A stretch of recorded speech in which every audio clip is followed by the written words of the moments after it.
Hi, I'm Zoe Irwin, GHD Ambassador, and I wanted to show you the technique for how I created my look for the GHD 20th anniversary shoot.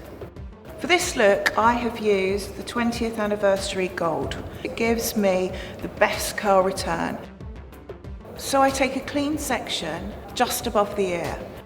With the tail comb through, I place the GHD gold styler at the root, turning 180 degrees and slide down.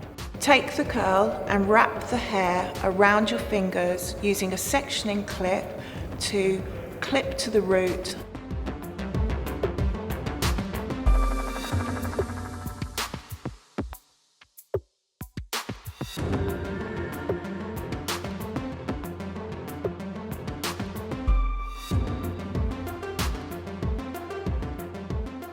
When the sections have cooled, start taking out the clips. I start from the nape of the neck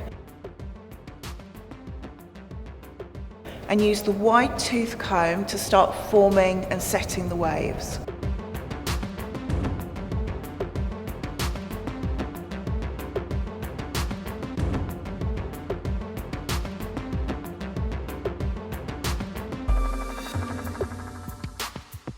Use the oval dressing brush to really finish the look, and this will give you the shine, the richness, the chicness of the look, and this will really bring all of the waves together.